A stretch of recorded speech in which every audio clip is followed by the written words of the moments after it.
बड़ी आराम मिलता बड़ी आराम मिलता हो अटल हो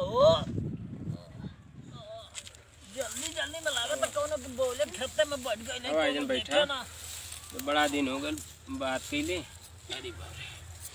और बताओ कैसे रहलू? और सब ठीक रहला। अपन बताओ। अपनो ठीक है। और बतावा ना। और का बताएं? और तू बतावा ना। कहियो याद ना वाला मार काहे ना याद आवे ससुरन के लाजो शर्म ना हो याद आवत तो तू ऐसे रह तू इतना दूरी दूरी रहती कतो ना काई नहीं के इतनी जोर जोर से बाजा बाजाता हो याद आवत तो तू इतना दूरे रहती हमसे वो बुझाइते नाई बाई नहीं के हम तोके कितना चाहिए तोके पता है कते ना अपनी जान से ज्यादा तोके चाहिए हम निकालत है साला बर्दाश्त ना होता है दूरे दूरे बितावे साला लागत कहियन का असल लाइन के तो बुझाइते ना प्यार की झोंक में तई नहीं के तनको बुझाइते ना बतावा ना कितनी प्यार के बुखार चढ़ल है नानी के ऊपर आए हम कैसे मान ले कि तू हमसे इतना प्यार करेला साला इतने जोर जोर आवाज निकालत है तो के ना पता तनको फर्क ना पड़ता है अच्छा ऐसे दूरे दूरे रहबू कैसे काम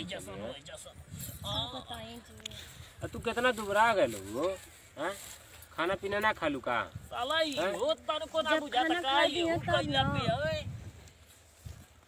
बतावा ले तू इतना दुबरा गए लोग हैं एक तो सारा ठंडी हो गई है ठंडी में एकदम सही से ना रह पाओगे तू कितना तुम्हारी चिंता हमके साथ एक बार और को के देखें 30 तक कहा थी कि चला भाग चलन जा अरे ये हो फिर ना बुझता को फरके ना पड़त है नानी के भाग चले जाए दिक्कत ना होई गांव पूरा के लोग का जब इतना कुल सोचेला तब कैसन प्यार साला पेट एकदम परेशान बात ना है आधा तो इनन के पास बात ना भगले में बहुत बड़ी बात ना है साला उतरते ना इनन के बतिया सुन के पचावल बड़ी बात डाले ना उतरते ना सही से का करी चाहिए कि तू हम जा अब की बारी लोग के छोड़ब ना है बड़ा मिले तो से दिल करेला है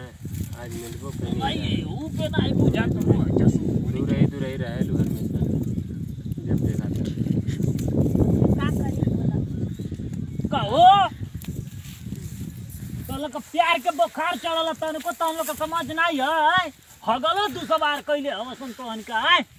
तो का करे तोहन के लैला मजनू के है कुर्ता पकड़ ले है तू के पाड़ो बुझा तो नहीं हो तू कहां से आ गया तनी भोई भोई आवाज निकालत है हो है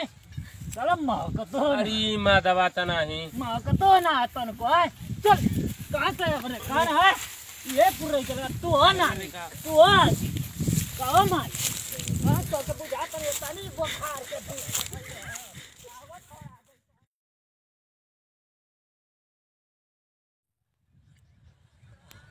बताओ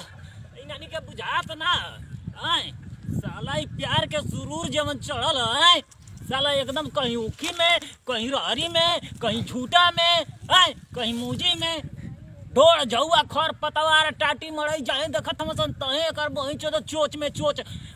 गच गच मिलावत हम है साला हग्गल दुसवार कइले हम सन हो भैया लोग देखला लोग है